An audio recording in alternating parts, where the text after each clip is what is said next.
Assalamu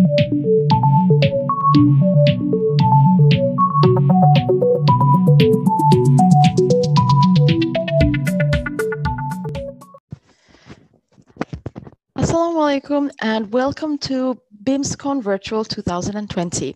My name is Dr. Emiko Sultana, and today I'm going to be running the segment on learning how to learn. I am currently working as a junior specialty registrar in general surgery at Queen Elizabeth Hospital in Birmingham, UK, and I was a very, very dedicated member of IFMSA, and it's still one of my most favorite events of the year is BIMSSCON year after year. The reason being that it is such a great opportunity for many students to connect with each other and to understand what they can do both in and outside of their life in medicine. The unfortunate part is that we're not being able to meet each other in person due to BIMSSCON 2020 being virtual. However, it doesn't mean we don't get the opportunity to learn a lot and know what we can do whenever things become a little easier in terms of COVID-19. Without further ado, today I'm going to be talking about some of the techniques that you can use in order to become a better learner. Now, before I go into one of these steps, I do want to mention what is the importance of today's presentation. So learning is a continuous process, especially for medical students. You would never meet a medical student who said that it is not important for them to learn or that it's not a priority. The reason being that it's something that you need to do before you even get into medical school and continue all the way until you graduate, and then your post-graduation, and then so on. A lot of people depend on core intellect, which is the amount of knowledge that you have or the amount of ability your brain has to absorb information and store it naturally. These are the people that we call naturally talented or brilliant. Now, most medical students already are naturally talented and brilliant. However, this can only get you so far inside this profession. In a career path where it's very, very important to keep learning and keep getting better, it's not only what your core intellect is, but what's important is some of the techniques and habits that you use. Therefore, these habits become increasingly important as your career progresses, which means that core talent is going to get you into medical school. It might help you a bit during medical school. No, when you're striving for those post-graduation degrees, it's the techniques that you've used, your habits that you have that will set you apart from the rest. And that is what makes a truly amazing physician. Working hard is very important. However, working suitably and smartly is equally as important, especially as you go on further inside your career. Therefore, today what we're going to do is study about a few of the techniques that you can use in order to make yourself a better learner. This is going to enable you to set yourself apart from the peers and thereby become the most successful that you can potentially be inside your field. Today's presentation is divided into three main segments: the main learning styles, the learning techniques, and your personal preferences. Learning styles, you have probably heard about this from many different parts inside the media where there are different ways that you could be learning. We'll go into a bit of this. And what about techniques? When you hear the word techniques, you're going to think tips and tricks, but they're actually the way that your brain processes information and some of the tips and tricks you can use to maximize your brain's capacity to do so. Finally, personal preferences. Why is this important? Because everyone is different, and therefore it's important that you find out what method works best for you. What are some of the popular learning styles?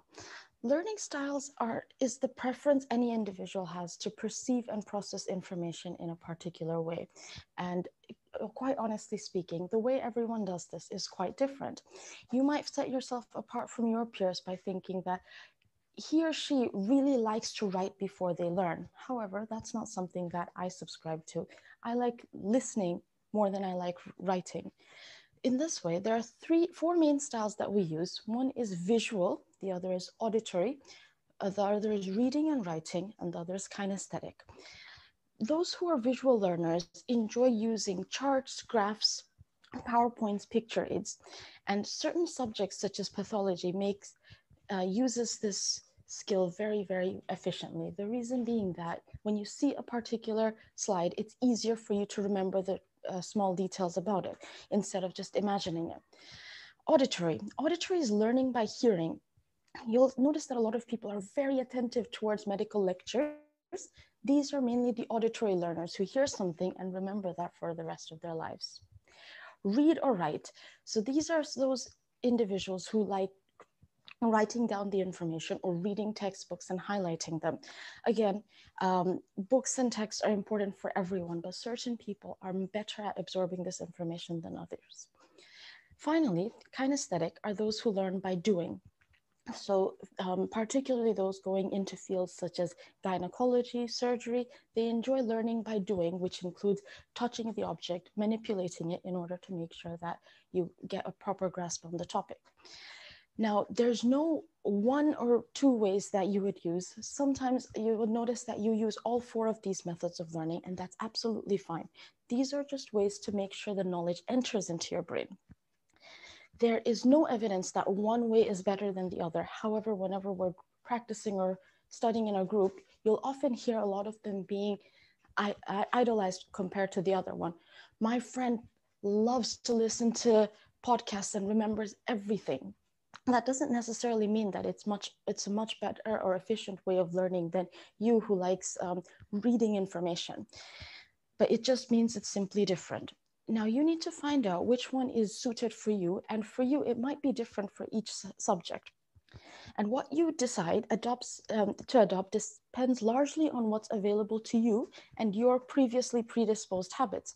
A lot of you will notice that when you were younger, your parents would teach you using visual aids. So for the rest of your life, visual aids become easier for you. Learning techniques. The most important aspect of learning is to be able to retain the information, recall the information when required, and in the long run, make clinical decisions based on that knowledge. One of the most popular misconceptions that we have inside medical science is that studying is enough. Unfortunately, studying is just less than half the work. The most important thing is that if you study something, you must be able to retain that information. You'll see lots and lots of, not just medical students, but students in general who study a whole lot, but they don't retain the information. If you don't retain a particular bit of information, that studying is not of much value to you. The interesting part is that studies have shown that most individuals do not get to decide what you retain and what you don't get to retain. So you'll find yourself retaining many of the things which seem quite unimportant, whereas forgetting the things which are important. However, eventually your brain is going to realize which one to prioritize and which one to not. Now, retaining the information is not sufficient because this is why in the media, inside society, doctors are known to have supernatural powers to healing and the well-being of their patients, because not only can they keep the information in their head, you also have to be able to remember it whenever it is required. While you're a medical student, this recollection is important while you are giving exams, when you're giving your writtens or vivas and OSCE and OSPE exams. When you're a physician, this is important when you are treating a patient. You're going to have to remember, oh, this was the treatment and I'm going to give this right now in order to save this patient's life. So in that sense, do make sure that whenever you are learning, you remember both of the aspects of this. One is how important it is to retain, and studying is important, but also what's more important is that you're able to retain the information and then recall it whenever it is required. Now, so what are some of the ways that we can do this? These are some of the things which are vital, but unfortunately ignored in a lot of circumstances. So first off, my first tip would be to space out your studying sessions. Our medical schools make it quite easy for us to do so because they space out our exams into smaller exams, which in Bangladesh we call items, slightly bigger ones called cards, and then term exams, and the finals or the prof exams. So what's happening is you're learning the information spread out over a large period of time, little by little. Where do we go wrong? We go wrong in the places where we cram this information and ignore the cues to give the regular items or cards, etc. The reason this is difficult for us is because we have a curve called the forgetting curve. This means that the amount of, whenever you study something, within a few days, you'll see within about 6 days, you'll almost forget all of it if you don't revise. However, if you revise, it's going to make your ability to retain the information much longer. If you revise regularly, that means maybe see a particular piece of information or your notes about 5 days a week or 6 days a week, you'll see that it will last for such a long time. And if your brain can make that connection that this information is important, you will actually be able to remember this for the rest of your life, which is important in terms of important diagnosis and managements that we often find in medicine. And number 2, testing yourself on the study material. Now, I know that a lot of you will probably complain that the material to study in medicine is just so vast. The syllabus for your items, your profs, all of the exams that you will give seem like it's almost a daunting task to just finish the syllabus. Who has times for taking practice tests or giving a mock exam? Unfortunately, just studying itself has never been shown to be enough. There were quite a lot of studies, most of them done in America, which showed that the main difference between toppers and those who perform average is that those who are toppers always recall the information in terms of practice tests. Practice tests make a significant difference. Particularly inside the Southeast Asian subcontinent, we have a system which is called, in terms of elementary or middle school and high school, we have coaching centers. Those with the best pass rates are usually those which take the most mock exams. Notice that there's a trend inside this, that how come giving more exams or giving more mock tests make you a better student or give a particular coaching center a higher success rate? This is because what the practice test is doing is testing your ability to recall not just information, but the important information. The more mock exams that you give, the more you are able to identify inside your mind which is the important things that you need to remember, recall, and apply that information. Now, this is a skill that requires practice. A lot of you will think that because you have good retention capacity, you're going to automatically be able to express this inside the exam hall, express this when you are clinically treating a patient. Unfortunately, without practice, this is almost impossible. So if you want to set yourself apart from the rest of the individuals, make sure that you test yourself on the study material.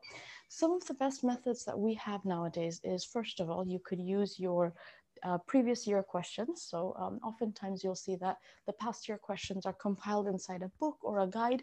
Make sure you go through this. Make sure you go through this with as much importance in order to make sure that you are able to recall the same information if this was your own exam. The other thing that you can do is you could be talking to any of your seniors, which could mean your tutors, your lecturers, your professors, and ask them, discuss the exam with them. In that case, they'd be giving you some clues and tips, which will help you narrow down what is important and what is not. One of the more difficult challenges I probably want to mention inside this slide is that oftentimes we think that you need to learn and retain everything. But that's not true. When I was in medical school, there were so many things that I used to stress myself out about in order to remember and retain every single detail of, which never ended up coming in the exam. Until I was in about 3rd or 4th year, I'd always blame it on luck. I'll say that, oh, it's just my luck that I know this so well and I wasn't asked this in the exam, but I know this other concept not very well and I was asked it in the exams. It wasn't actually luck. The truth is that this was my poor ability to identify what is important and what is not. Do remember that all of the exams are generally standardized by people who are experts in the field. So they're only going to be testing you on materials which are useful for you. And as a medical student, it might be difficult for you to identify what is important and what is not important, but the people who are writing the exam questions for you, or your professors that you meet inside the Viva, they know what is the important material for you to retain, which is why you'll find them being the ones who would be able to pinpoint what you should retain and remember. Finally, relate the progressive topics, and create meaningful connections between them. So if you learn something and you see that it has no value inside your life, it is that much easier for you to just forget this topic. If you have applied it, it would make it quite easy for you to remember it.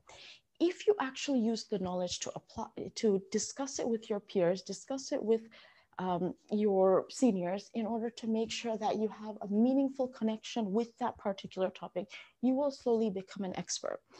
I'll describe this by my experience with a very common disease, which most of us know, which is asthma. I studied about asthma when I was, we all heard about asthma before we even went into medical school, but I started studying about asthma when I was a third-year medical student during one of the clinical placements. Once I studied all of the features, I remember going to the ward with a few of my friends and actually seeing a patient who was admitted because of her exacerbation of asthma. We had correlated her symptoms with the ones we saw inside the book and tried to recall what treatment she was given and why she was given that treatment. Thanks to this experience, I would probably be able to understand the main signs and symptoms, the investigations required for asthma, and the main treatment for asthma for the rest of my life. Every time I am quizzed on this later in my life as a final year medical student, as a postgraduate student, I'm able to recollect this experience in my head very clearly because of this experience that I had related to it. If you can create a similar situation, it will definitely help you, not just for this one exam that's coming up, but for the rest of your life. Do maximize your opportunities, especially those of you who are in third year, fourth year, or fifth year of medical school, to connect your academic knowledge with the cases that you see in the ward as much as possible. And on the other side, where a lot of us are interested inside a career in public health, if you're studying statistics, which is a common topic that we have in community medicine, learn all of the information and then use that in order to make your own research project, in order to make your own case report. What will happen in this case is, first of all, you will be able to retain that statistical knowledge better. And because you're practicing that knowledge, your brain is going to identify that as important. And when your brain does that, you will be able to retain this knowledge forever. And the best thing about remembering something that is important is that every time your brain replays this experience, you will probably be able to add your own creative value to it and your own special touch to it. Do you notice how whenever you are talking about an experience inside your brain and you say the story about 3 or 4 times, once it is already clearly inside your mind, every time you say it, you can notice some new detail about this experience. The exact same thought process happens whenever we're discussing thoughts or ideas or concepts. So if you want to be a professional in, for example, the topic of surgery, every time you talk about it or every time you discuss intricate details about that matter, it's just going to make you more passionate about it, and it's going to make your thinking more original. This is the birth of how most researchers and most scientists develop new ideas which change the world forever. So if you want to get into the habit of discussing topics with your friends, with your peers, with your seniors inside your field, there's no bad time to do it. So I would suggest that you start it right away. And the next part we're going to be talking about is personal preferences. Now, despite most of the learning techniques being universally similar for everyone, and the ways that we are tested being the same for everyone, personal preferences vary from individual to individual. One of the ways that I personally prefer learning is by organizing information in a very sequential manner inside my mind. It might work for you or it might not be the same for you.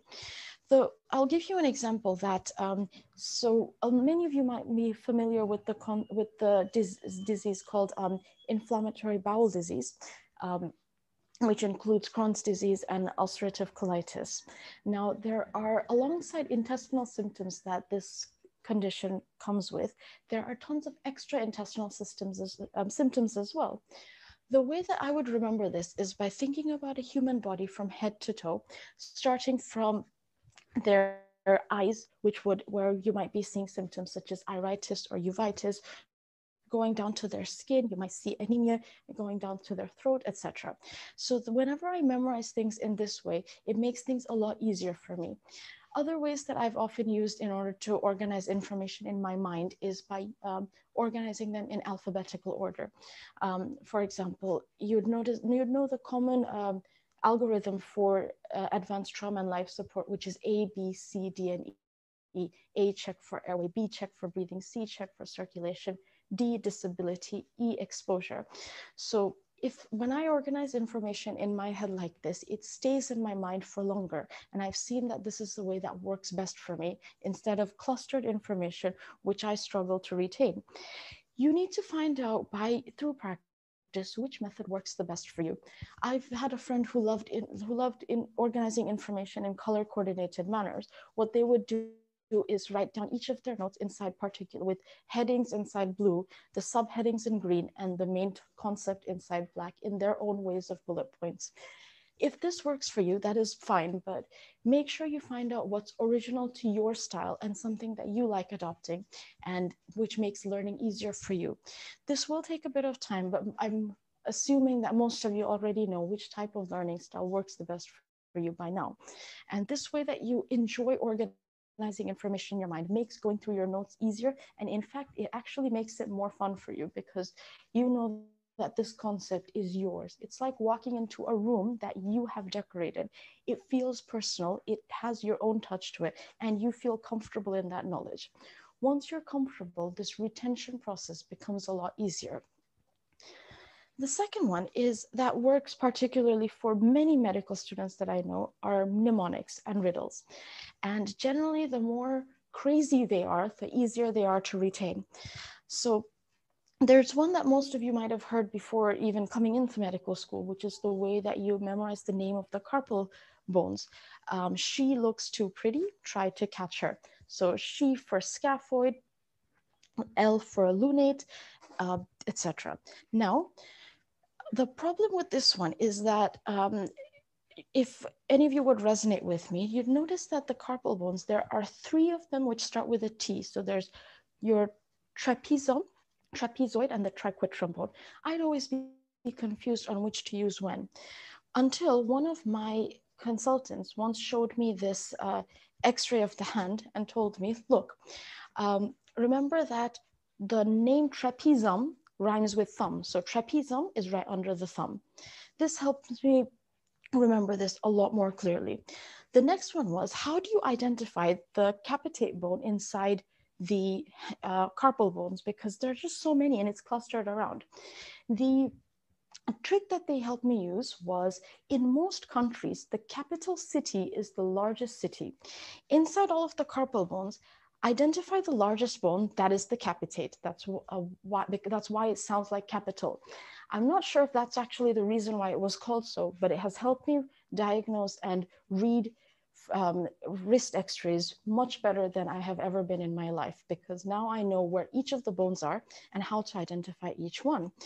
If you have memory tricks like this, make sure that you know them yourself, recall them frequently, and also share them with your friends.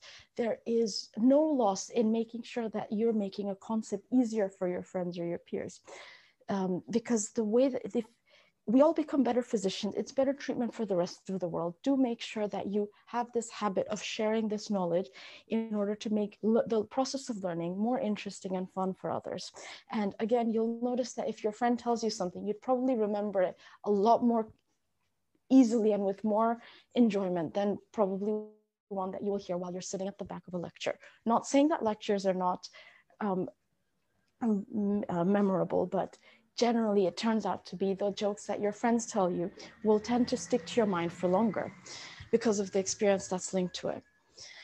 Finally, draw diagrams, and this will probably help you in retaining information if you are the type who likes organizing their own form of information. If you draw a particular diagram, especially the Venn diagram or the web diagrams that help lots of medical students, you would generally be able to retain a large chunk of information in very small amount of space and time. Many of the times where I've studied different diseases, I've drawn a little diagram by myself in order to help myself remember this. Now, the bottom line towards all of these personal techniques is that you understand which technique works best for you and how you can make topics which you find somewhat uninteresting interesting to you. Many people will swear that their favorite subject inside all of medical school would be a subject that someone else hated throughout their entire lives. It's because each of our minds work in different ways. It's important to pick out how to make yourself think that one topic is important, or how to make the ones which you don't think are very important, or you don't think are that knowledge very important for your career, in order to make it interesting for you. So what are some of the take-home messages that we have? So exams are often the Achilles heel for many medical students because they say, I like learning, I just don't like giving exams. Please do remember that exams are important, and the reason being that they help you practice your ability to recall information. The ability to recall information is 100 times more important than just learning information that you will not be able to keep in your mind, as the exam helps you recall that information and then possibly retain it for the rest of your life. Exams are very important, so do take them seriously. But just a side note, which I do want to mention for any of you sitting for exams anytime soon, always make sure whenever you are revising for exams, you study from the material, from the exam questions outwards.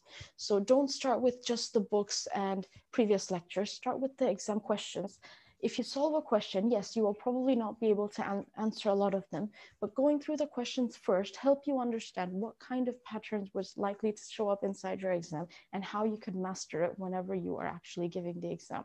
And this also helps you organize your study routine.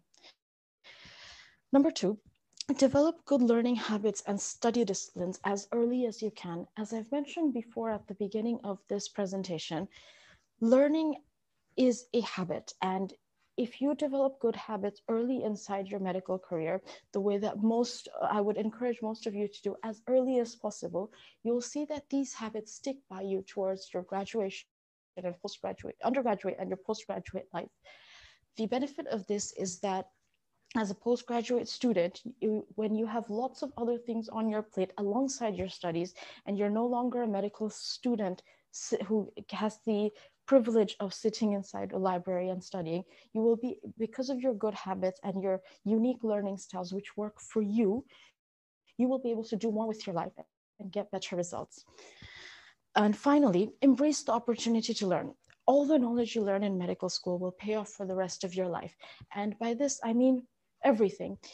From the topics that you find are important to you on a day-to-day basis. For example, I'm currently practicing in general surgery, and all of the things I've learned in my general surgery placement are definitely coming to help for me inside my day-to-day clinical practice. But what about the other subjects, which does not seem to be very important inside my career path? For example, if you talk about pathology or community medicine, well, even these parts, if they haven't helped me in my day-to-day life, they've at least helped me understand and retain information and practice the skill of dissipating this to my patients. These have helped me interpret more knowledge and therefore made my brain a better storehouse for information. In this case, all of the subjects are important, and the best time to do it is when you're surrounded by tons of other ambitious medical students like yourself who are growing and learning just like you. Embrace this opportunity and try to make sure that learning is one of your strongest skills and you master it before the time that you become a professional. Thank you very much for listening to this lecture. And I hope all of you enjoy the process of learning, and I wish you all of the best inside the rest of your careers. All right then, take care. Bye-bye.